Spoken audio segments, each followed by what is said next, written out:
आपको शोबिस का चैनल बनाने का ख्याल कैसे आया? आपका कोई बैकग्राउंड नहीं है, आपकी कोई जो कहानी हमने सुनी है, आप फिल्में भी नहीं चोरी जी, जी। देखते थे, हैं? तो आपकी कोई फैमिली में भी किसी का कोई लिंक नहीं था, तो शोबिस ही क्यों? ये खाली बुनियादी तौर पे ना मेरा इंटरेस्ट नहीं था।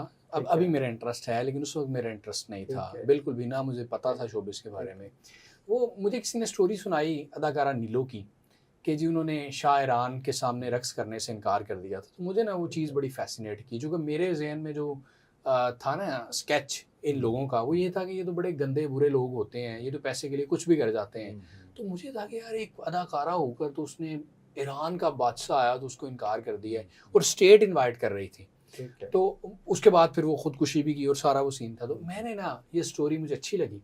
हुँ, तो मैंने कहा कि यार ये स्टोरी मैंने देखा यूट्यूब पर नहीं थी ये स्टोरी। ठीक है, तो मुझे लगा कि ये स्टोरी जो है पब्लिक तक जानी चाहिए। ठीक तो है। मैंने खुद ही जो रिसर्च हो सकती थी कि जो मालूमात इकट्ठी मिल हुँ, सकती थी वो मिली और एक स्टोरी कंपाइल की।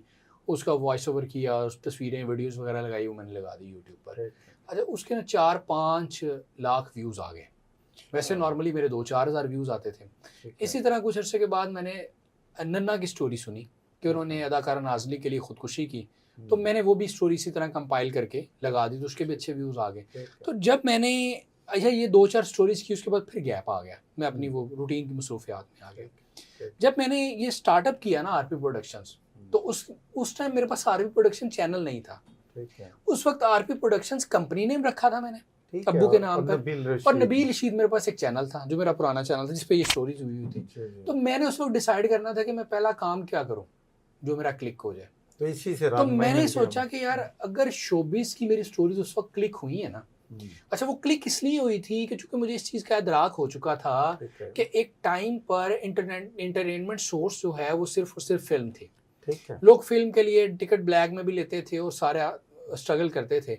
लेकिन उन लोगों की मालूमात आम लोगों तक नहीं है। उनके बिल्कुल ठीक, इंटरव्यूज़, उनकी चीज़ें नहीं थी। ठीक है। तो अभी करंट जब मैंने काम शुरू किया तो ना टीवी उनके बारे में बता रहा है, ना अखबार बता रही है। हुँ, तो मैंने समझा कि ये एक ऐसा पोर्शन है जो कि मिसिंग है। ठीक है। तो मैंने अपना शुरू किया, तो मैंने कहा इस पे काम शुरू करते हैं। हुँ, वो इस पे काम शुरू किया तो अल्लाह ताला ने करम कर दिया। ठीक है। वो इतने व्यूज़ आए कि हर स्टोरी 5-10 लाख, 15 लाख, हर स्टोरी 5-10 लाख, 15 लाख, और वो करते लॉलीवुड का पाकिस्तान में सबसे बड़ा चैनल बन गया, और नबील आपकी रशीद। शोबिज़ के हलकों में बड़ी ज़ाती वो फिर पहचान बनी, देखिए नाम वो बना। ज़ाहिर है कि वो जो सारे लोग थे, अच्छा सबसे अच्छी चीज़ ये कि वो लोग जो कि बड़े-बड़े अदाकार थे जो इस दुनिया हुँ, में अब नहीं हैं, बिल्कुल। उनकी फैमिलीज़ ने राब्ता किया, उनकी फैमिलीज़ के साथ हुँ, सलाम दुआ हो गई। हुँ, तो मतलब बहुत मतलब मुझे अच्छा लगा कि वो जो अच्छा फिर मैं मिसाल के तौर पे इस तरह मुझे मुनव्वर ज़रीफ़ साहब बड़े पसंद हैं। हुँ, अब मेरी 93 की पैदाइश है, उनकी 76 की डेथ है। लेकिन मैंने उनकी 2-3 फ़िल्में देखी, बनारसी ठग, जीरा ब्लेड, तो मुझे इतनी इंस्पायर मैं हुआ कि मुझे उस बंदे के साथ ना अकीदत है। बिल्कुल ठीक है। तो लेकिन उनसे मुलाकात, उनकी फ़ैमिली कोई अता पता नहीं था। तो मैंने उन पे एक स्टोरी की उनके बेटे पर, तो मुझे उनकी बेटी की कॉल आ गई, मुनव्वर ज़रीफ़ की, फ़ायज़ा ज़रीफ़ की। तो इस तरह करके मेरा उन लोगों के साथ, उनकी फ़ैमिलीज़ के साथ भी राब्ता हुआ, मैंने फिर बातें भी की जो मेरे दिल में थी। तो वो एक अच्छा, अच्छा सिस्टम बन गया। आपने ये जो शोबिज़ पे किया, एक तो एक मरहूमीन पर काम किया, जिसमें हिस्ट्री ज़्यादा जी, जी। इन्वॉल्व है। फिर करंट अफ़ेयर पे भी आपकी इसी तरह, शोबिज़ के इसी जो तरह, मौजूदा फ़नकार हैं, इनके हवाले से भी आपका बहुत सारा काम है। इसी तरह। तो कभी किसी से कोई थ्रेट मिला देखिए या किसी ने कोई इतराज़ किया? देखिए, इतराज़ तो बहुत ज़्यादा है। ठीक अच्छा है, थ्रेट मैं उसको इसलिए नहीं कहूँगा कि मैं उसको थ्रेट कंसीडर ही नहीं करता। ठीक है। थ्रेट यही होता है कि कोई कॉल करके कहे जी आपने ये लगाई है तो हम हमारा कोई एफआईए में ताल्लुक है, हमारा फलां जगह पे हुँ, ताल्लुक है, हमारा इन्फ्लुएंस है। अच्छा मैं कभी भी मैंने डर कर काम नहीं किया। तो ठीक है। मैंने उन्हें कहा कि आप जाएँ, शौक से जाएँ। अगर मैंने कुछ गलत किया है तो मैं उसकी सज़ा भुगतने को तैयार हूँ। हुँ, मुझे फ़र्क नहीं पड़ता।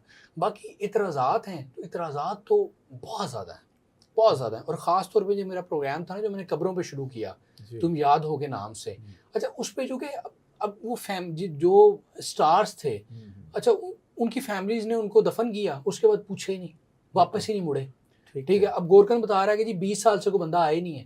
हुँ, वो फिर फैमिलीज़ को उस वक़्त तकलीफ़ हुई कि यार ये तो हमारी जो है वो बदनामी कर बदनामी रहे हो हैं। रही है कि जी फलाँ के घर वाले आए नहीं कभी, फिर उन्होंने मुझे फ़ोन किया, ये क्या तरीका है, आप कौन होते हैं इस तरह वीडियोस बनाने वाले, आप इसको डिलीट करें, आप ये करें, आप वो करें, ठीक है। तो इस तरह बहुत सारे एतराज़ात से बहुत सारी चीज़ें थी जो कि फिर साथ साथ चलती रही फील्ड में।